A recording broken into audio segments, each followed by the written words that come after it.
पूरा परिवार है और कितना गलत किया गया इस परिवार के साथ, इसकी जीता जागता प्रमाण आप देख सकते हैं। उन तीनों ने सिर्फ पैसे न देने के लिए एक बुजुर्ग की हत्या कर दी। 65 वर्षीय श्रीकांत दीक्षित, आज मैं उस परिवार के साथ हूँ और परिवार यही तो अब हम सरकार से यही मांग करते हैं, कम से कम हम लोग जब बेसहारा हो चुके हैं तो कुछ ना कुछ सहारा देना चाहिए सरकार को, और उन दोषियों को सरकार को फांसी देनी चाहिए सीधी सीधी। उसके बाद हम लोग वहाँ पहुँचे, उनसे बातचीत हुई, वो बोले कि हमने 5,000 रुपये दे दिया है, वो चले गए हैं। लेकिन वो घर नहीं वापस आए। फिर पुलिस हमारे साथ काफ़ी खोजबीन की है लेकिन कुछ मिला नहीं। सीसीटीवी से ये मिला है कि हमारे पिताजी गए हैं लेकिन वापस। अब ये पुलिस का कार्य है, लेकिन मैं सरकार से मांग करता हूं कि तीनों हत्यारों को फांसी की सजा दी ये जाए। लेन देन का मामला है भैया, और वो ऊब चुके थे तभी उन्होंने ये कदम उठाया। कुल मिलाकर के कौन उठ चुका है मतलब? पैसा ना देना मतलब पैसा जब हम आपसे लिए हैं तो ना देना होगा, तभी तो मैं आपको मारूंगा, आप पर वार करूंगा। तो इससे साफ जाहिर होता है कि हम पैसे मांगने गए, आपने हमको कुछ खिला पिला के हमला करके मतलब मर्डर पैसे कर के दिया। लिए किसी की हत्या कर देना कहाँ तक जायज़ है? ये मामला है बाराबंकी जनपद का। बाराबंकी जनपद में गांव पड़ता है पिचरुआ, जहां के निवासी थे श्रीकांत दीक्षित, जिनका मर्डर कर दिया, उनकी हत्या कर दी जाती है। उनके हत्यारों को पुलिस पकड़ती है, पैर में गोली मारती है। आखिर क्यों हत्या हुई है, क्या मामला है, कितने पैसे का मामला है, और आखिर हत्या विकल्प किस चीज़ का है? अब बात करते हैं इनके परिवार से। आखिर इतनी बड़ी घटना, इतना जघन्य अपराध कोई कैसे कर सकता है? श्रीकांत दीक्षित के परिवार के लोग हमारे साथ हैं, भैया हैं, हम इनसे बात करेंगे। भैया क्या नाम है आपका? अमन कुमार दीक्षित हमारा नाम है, और हमारे पिताजी का नाम श्रीकांत दीक्षित है। जिनकी हत्या हुई वो आपके पिताजी थे? जी। कैसे, क्या हुआ, कब की बात है ये? 27 तारीख की बात है ये। सुबह 10 बजे, 10:30 बजे पिताजी हमारी दवा लेने के लिए गए थे जी। और दवा लेकर वहाँ से निकले तो सीसीटीवी फुटेज में सब आया है। सीधा वेल्डिंग की दुकान पे जिसको 1.5 लाख रुपए दिए थे वहाँ पर पहुँचे, और वहाँ से वो घर वापस नहीं आए। 3:30 बजे तक घर वालों ने फ़ोन कर। सीसीटीवी फुटेज तो आपने बाद में देखा, जैसे यहाँ 10:30 बजे निकले, उसके बाद क्या हुआ फिर? भाई आपने सीसीटीवी बाद में देखा ना, जैसे आप 10:30 बजे यहाँ से निकल गए, उसके बाद फिर आप लोग कब तक आप लोगों ने इंतजार करा? 4:30 बजे तक। 4:30 बजे तक जी। फिर क्या किया आप लोगों ने उसके बाद? फिर हमारे बड़े भाई अमित कुमार दीक्षित ने थाना कोतवाली हैदरगढ़ में गुमशुदगी का मुकदमा दर्ज कराया। जी। मतलब कि वो कहीं गुम हो गए हैं। फिर उसके बाद हम लोग ने काफ़ी खोजबीन की, ढूंढना शुरू किया। उसके बाद हॉस्पिटल गए थे, वहाँ पर गए तो वहाँ सीसीटीवी फुटेज खंगाले गए। तो सीसीटीवी फुटेज में अस्पताल में एक वेल्डिंग की दुकान है आगे थोड़ा। किन की है वो? और राकेश लोधी की है। कहाँ के हैं वो? वो बाबा के पुरवा अंसारी। अच्छा जी।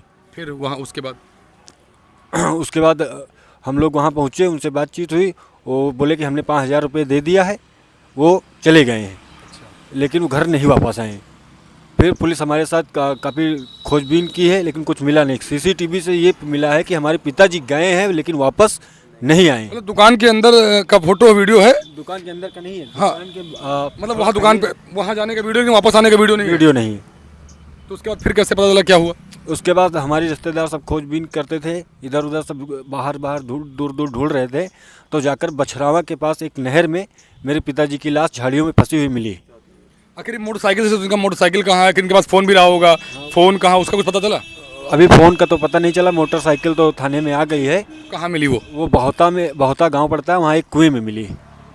बाइक बहुता गांव में मिली और बॉडी मिली बछरावा में? जी। खजूरी गांव में मिली। अच्छा, तो फिर उसके बाद हम लोग वहाँ जब हमको लाश मिली तो हम लोगों ने बछरावा कोतवाली को सूचना दिया। बॉडी किस हालत में मिली थी? बॉडी की हालत में मिली हाँ, थी। किस हालत में मिली थी? कैसी, मतलब क्या लग रहा था बॉडी को देखने के बाद? बॉडी के देखने के बाद लग रहा था ये हत्या हुई है। हत्या हुई है। जी। तो घाव वगैरह भी थे? घाव, हाँ, सर पे 2 घाव थे, बड़े बड़े घाव थे। गले में घाव था, और पानी में एक दो दिन से पानी में शायद थे वो भी। हाथ वाथ की उंगलियां सब सुकड़ गई थी। मतलब पानी, हत्या करने के बाद उनको पानी में डाल दिया गया था। जी। उसके बाद पुलिस ने कुछ एक्शन लिया? पुलिस ने, आप लोगों ने पुलिस को सूचना दी, फिर पुलिस बॉडी लेके वहाँ से आई? जी। फिर उसके बाद क्या हुआ? पुलिस बॉडी लेकर तो हम लोग पोस्टमार्टम करके यहाँ लाए। हाँ। पुलिस नहीं लाई। हाँ। अच्छा, तो जो लोग थे जिनने हत्या करी, जिनका शक था, शायद पुलिस ने उनको उठाया है? जी, पुलिस उठाया, उनके पैर में गोली भी मारी है, और वो तीनों सगे भाई हैं। क्या नाम है उनका? उनका नाम है पूर्णवासी, राहुल, राजेश, राकेश। तो क्या उन्होंने एक्सेप्ट करा कि उन्होंने हत्या क्यों करी?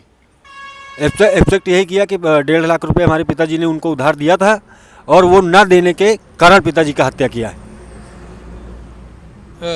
बाबा 1.5 लाख रुपए, इधर आ जाइए। मात्र 1.5 लाख रुपए के लिए कोई किसी की हत्या कैसे कर देता है? स्वार्थ के लिए करता है, जहां उसके हित प्रभावित हैं।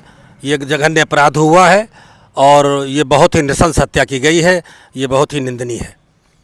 सरकार से क्या उम्मीद है आपकी? और वो जो 3 हत्यारे हैं, क्या उनको पुलिस ने उठा लिया है तीनों को? अब ये पुलिस का कार्य है, लेकिन मैं सरकार से मांग करता हूं कि तीनों हत्यारों को फांसी की सज़ा दी जाए। मात्र 1.5 लाख रुपए थे और 1.5 लाख रुपए ना देने पड़े, 1.5 लाख रुपए ना देने पड़े, इसके लिए हत्या कर दी गई। और हत्या भी अगर पुलिस की माने तो हत्या बहुत ही विधिवत तरीके से की गई। बुलाया जाता है अंदर, ये मेरा वक्तव्य नहीं, पुलिस का है। उनको बुलाया जाता है अंदर, कमरे में बैठाया जाता है, उनको चाय पिलाई, चाय में ऐसा कुछ डाला था, इसके बाद वो शायद बेहोश हो जाते हैं। उसके बाद उनके सर पे वार किया था, सर पे लगभग शायद 2 घाव हैं, लगभग 7 से 8 सेंटीमीटर गहरे 2 घाव हैं, एक सीधे सर पे और एक साइड में, और गले पर भी घाव का निशान है, मारपीट के निशान है। आखिर क्यों ऐसे जो अपराधी हैं वो कहाँ से पनपते हैं और कहाँ उठते हैं? नहीं, पहले से हम उनको नहीं जानते थे। कुछ पैसे का लेन देन था, लगभग 1.5 लाख रुपए का लेन देन था। और जब वहाँ पर हम वही 2-2.5 के करीबन, हमारी माताजी हमारे घर से, मैं उनका नाती हूँ, मैं नरेंद्रपुर मदरहा निवासी हूँ। वहाँ हमारी नाना जब उनसे बात हुई 12:56 पर, उसी दिन बात हुई जी, 12:56 पर बात हुई। और 1:14 पर हमारी माताजी यहाँ पर हैदरगढ़ बड़े चौराहा पर आ गई। और क्या बात हुआ था आपके नाना जी से? नाना जी से यही बात हुई कि मेरी माताजी ने कहा कि हम आ रहे हैं, तो बोले कि बिटिया कहाँ हो, तो बोले कि त्रिवेदीगंज में हैं। 12:56 पर कहीं कि आओ, मैं हैदरगढ़ में ही हूँ। उसके बाद 1:14 पर फ़ोन उठना बंद हो गया। ठीक 18 मिनट बाद फ़ोन उठना बिल्कुल बंद हो गया, फिर फ़ोन उठा नहीं, दोबारा नहीं उठा। उसके बाद माताजी ने कई बार प्रयास किया, घर पर आए, चौराहे पे खड़ी, हाँ चौराहे पर खड़ी। उसके बाद वो स्वतः ही अपने पास घर से आ गई। उसके बाद उन्होंने हमारे बड़े मामा जो अमित कुमार दीक्षित, उनको बताया। तो जब उनसे बातचीत हुई तो उसके बाद ये बाइक लेकर राकेश लोधी को फ़ोन किए। ये इधर उधर पहले ढूंढे, उसके बाद सीधे उनको पता था कि वो पैसा लेने उन्हीं के पास गए? हाँ, पैसा लेने उन्हीं के पास गए, ये चीज़ क्लियर थी। और मतलब ये पहले से क्लियर नहीं थी, ये पूछा गया, वहाँ पर लोगों ने देखा। राकेश लोधी को फ़ोन किया, उसके बाद अब राकेश लोधी को फ़ोन किया, उसने वो बताया कि हमारे पास आए हैं। उसके बाद हम उनको 5,000 रुपये दे दिए और वो वापस चले गए। और CCTV फुटेज के अनुसार वो यहाँ से यहाँ हैदरगढ़ बड़े चौराहे से वो इधर सुल्तानपुर रोड की तरफ जाते हुए नज़र आ रहे हैं, उनकी दुकान की तरफ। ना उससे आगे गए ना उससे पीछे गए। यही साक्ष्य प्रमाण था कि इन्हीं की दुकान पर वो गए हैं और उसके आगे ना आगे गए ना पीछे गए। जी, क्या नाम भैया? अंकुर शुक्ला, हैदर। जानकारी नहीं है क्या? तो हैदरगढ़ के हैं जी। तो सुबह में जानकारी आई हुई है, वो ग्रुप के माध्यम से हमने देखा था कि हाँ एक आरोपी जो राकेश था उसके पैर में गोली लगी, और कोतवाल साहब उसके साथ में जो कि फ़ोटो में साक्ष्य में देखा गया है प्रूफ पे। कोई ऐसा कैसे कर सकता है शुक्ला जी? ये लेन देन का मामला है भैया, और वो ऊब चुके थे तभी उन्होंने ये कदम उठाया। कुल मिलाकर के कौन उग चुका है? मतलब पैसा ना देना, मतलब पैसा जब हम आपसे लिए हैं तो ना देना होगा, तभी तो मैं आपको मारूंगा, आप पर वार करूंगा। तो इससे साफ जाहिर होता है कि हम पैसे मांगने गए, आपने हमको कुछ खिला पिला के हमला करके मतलब मर्डर कर दिया। लेकिन अब आप पैसे तो नहीं देने पड़ेंगे, लेकिन अब आगे क्या होगा? आपके परिवार का क्या होगा? यही तो अब हम सरकार से यही मांग करते हैं, कम से कम हम लोग जब बेसहारा हो चुके हैं तो कुछ ना कुछ सहारा देना चाहिए सरकार को, और उन दोषियों को सरकार को फांसी देनी चाहिए। सीधी बात। श्रीकांत जी के परिवार में कौन कौन? श्रीकांत जी के परिवार में बड़े भाई अमित दीक्षित जी, और हाँ उनके 3 लड़के थे, अमित दीक्षित जी, अमल दीक्षित और अमन दीक्षित, और उनकी एक लड़की थी जो कि नरेंद्रपुर मदरहा गांव पड़ता है, वहाँ पे उनकी शादी हुई थी। और उन्हीं को लेने के गए थे, दवा लिया, उसके बाद उनके पास गए, वहाँ तक फ़ोटोज़ देखे हम लोग, उसके बाद में फिर ये कांड। पैसे क्या मतलब उधार ब्याज वगैरह भी देते थे क्या पैसे? नहीं, ऐसा कुछ हमारी जानकारी में नहीं है। पहले इनकी गल्ला की दुकान थी, मतलब वो राशन पानी वगैरह तौलाते थे। पूरा परिवार है और कितना गलत किया गया इस परिवार के साथ, इसकी जीता जागता प्रमाण आप देख सकते हैं। उन तीनों ने सिर्फ पैसे न देने के लिए एक बुजुर्ग की हत्या कर दी। 65 वर्षीय श्रीकांत दीक्षित, आज मैं उस परिवार के साथ हूँ और परिवार दुखी है। और अब इसकी एक आशा है कि सरकार से आखिर उनको सज़ा क्या मिलेगी, क्या सज़ा मिलेगी, सरकार उनको सज़ा क्या देगी और इस परिवार की क्या मदद करती है योगी सरकार, ये एक बड़ा सवाल है। चल आप देख रहे थे 20 समाचार में दोस्ती के साथ। जय हिंद। 27 फरवरी 2025 को थाना हैदरगढ़ पर श्रीकांत दीक्षित नामक एक 65 वर्षीय व्यक्ति के गुमशुदगी का प्रकरण दर्ज किया गया था। गुमशुदगी की जांच की जा रही थी। इसी दौरान परिजनों से प्राप्त तहरीर के आधार पर अभियोग को हत्या की संबंधित धाराओं में परिवर्तित करते हुए जब छानबीन करते हुए अभियुक्तों की गिरफ्तारी का प्रयास किया गया।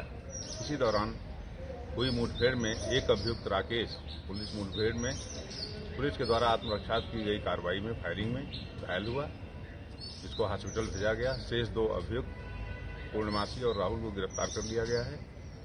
इनसे आला कत्ल बरामद हुआ। इनकी निशानदेही पर मृतक की मोटरसाइकिल जो एक गांव में कुएं में डाल दी गई थी उसको निकाल लिया गया और जिस गाड़ी से श्रीकांत दीक्षित को मारने के बाद ले जाकर नहर में डाला गया उस वैगन आर को बरामद कर लिया गया है।